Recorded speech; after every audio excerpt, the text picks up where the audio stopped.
Attention treasure hunters, it's time to up your Jack Sparrow game for this video. Buried treasure, the storied booty of pirate myths, is a myth no longer. Have you ever wondered what it would feel like to be suddenly filthy rich?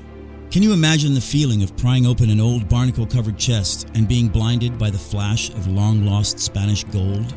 Well, me hearties, gather round, for you're about to hear tell of the few legendary pirate booties still as yet undiscovered. Some resting on the ocean floor, others buried in the earth. Troves of priceless jewels and gems are there for the taking. Will you be the lucky soul who strikes it rich? You're about to find out. But before we start our quest, we'd like to welcome you aboard Slyworks. On today's voyage, we'll be presenting another video of fun facts that you are sure to enjoy. Before we reveal the legends of lost loot, don't forget to hit that subscribe button and turn on that post notification icon to ensure you don't miss any of our amazing videos. And now, to the treasure. Forrest Fenn's treasure. The saga of Forrest Fenn's treasure is a modern-day scavenger hunt, a wild and lucrative ride for some, but a sad trek home for most, at least those who made it out alive. But what makes this treasure hunt most remarkable is that the treasure, $2 million in gold and jewels, was not the stuff of fairy tales. It was real. 10 years after the treasure was buried, it was actually found by a very lucky 32-year-old medical student named Jack Stueff. The estimated $2 million in gold and jewels was buried in a 12th century chest by Forrest Fenn, a wealthy art dealer from Texas.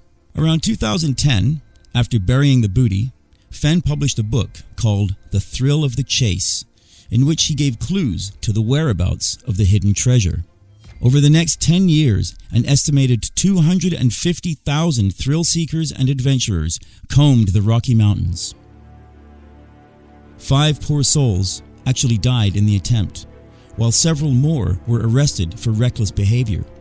One guy was caught rappelling down an 850-foot canyon into Yellowstone Park, while another rogue actually broke into Forrest Fenn's home to look for the loot. If you think the story of Forrest Fenn's treasure is wild, wait until you hear about the last treasure on this list. Next up is the treasure of a true pirate, the notorious Captain Kidd. Born in Scotland around 1645, William Kidd was first employed by British authorities to hunt pirates before he opted to join the other side and hunt for treasure-laden ships. After looting a ship loaded with valuable cargo in 1698, Kidd was caught, imprisoned, and questioned by the British government before being executed in 1701. The fate of much of his booty has remained a mystery, sparking intrigue and excitement for generations of treasure hunters. In 2015, off the coast of Madagascar, a group of archaeologists led by marine underwater investigator Barry Clifford claimed to have found Captain Kidd's flagship, the Adventure Galley, and a part of Kidd's booty, a 121-pound bar of silver. However, a team from UNESCO visited the site to verify Clifford's claims and brusquely dismissed his highly publicized announcement. The UNESCO report said the silver ingot was just a lead weight, and that the supposed shipwreck was merely a broken piece of the Samari port. Clifford, however, stood by his claims and called UNESCO's investigation prejudiced and non-scientific.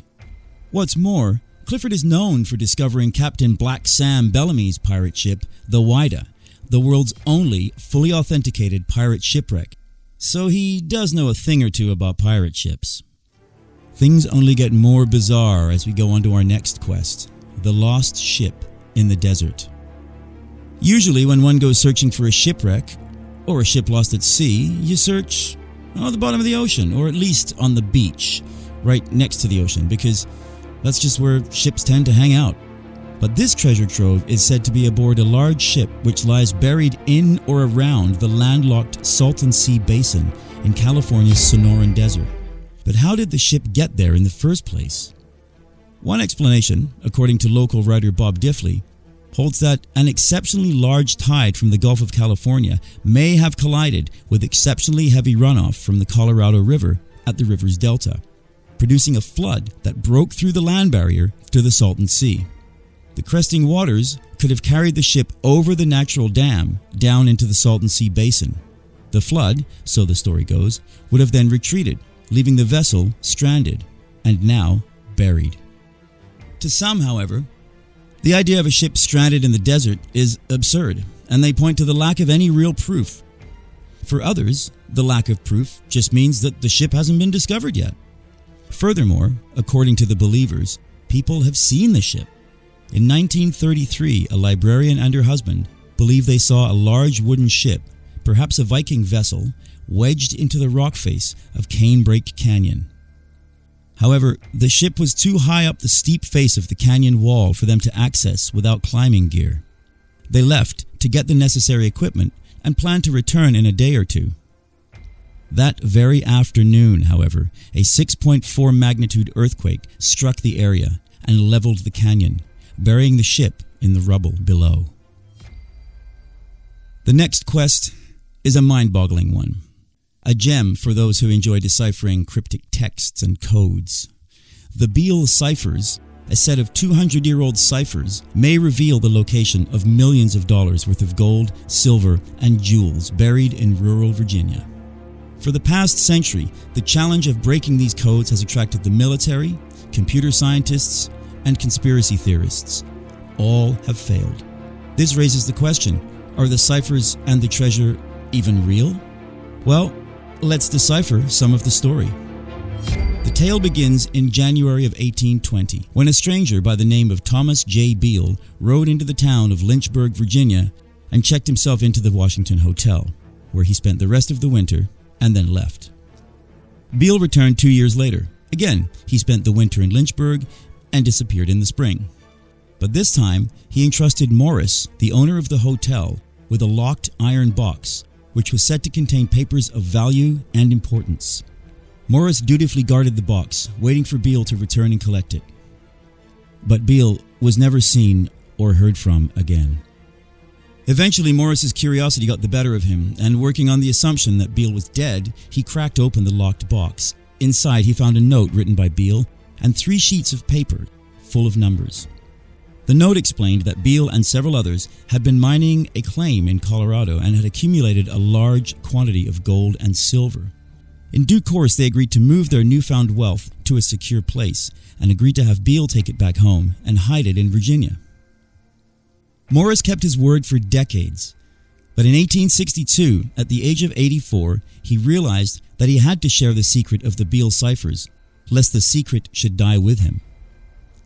Morris confided in a friend, but unfortunately, the identity of this person remains a mystery. However, he was successful in deciphering the first note. To this day, the tale of the Beale ciphers continues to enthrall codebreakers, thrill-seekers, and treasure hunters alike. Now prepare for the most extraordinary treasure on today's list, the Copper Scroll. The Copper Scroll is part of the extraordinary cache of 1st century documents known as the Dead Sea Scrolls, first discovered in the 1940s in caves at Qumran. However, the Copper Scroll is something of an anomaly among the Dead Sea Scrolls. The author, the style, the language, and the medium all differ from the other scrolls. And unlike the other scrolls, which were literary works, the Copper Scroll contained a list. It contained directions to 64 locations where staggering quantities of treasure could be found.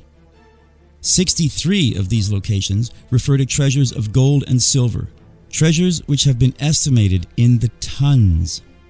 In total, over 4,600 talents of precious metals are listed on the scroll. A talent was an ancient unit of weight, which, although it varied from region to region, was equivalent to around 60 pounds.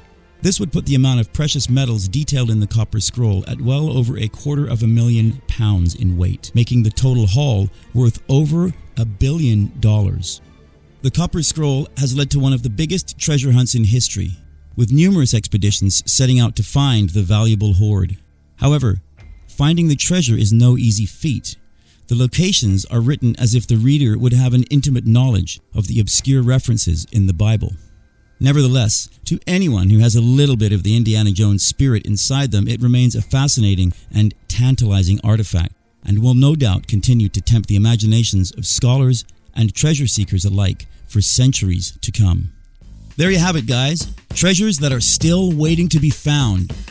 Oh, well, somebody already found Forrest Fenn's treasure, so just stick with the others. Which treasure captures your imagination? Would you rappel down 850 feet for a chest full of gold? Are you tempted to grab a GPS and a shovel and head to the hills? Share your thoughts with us in the comment section down below. Like the video and subscribe to our channel for more Sly Works videos. See you next time.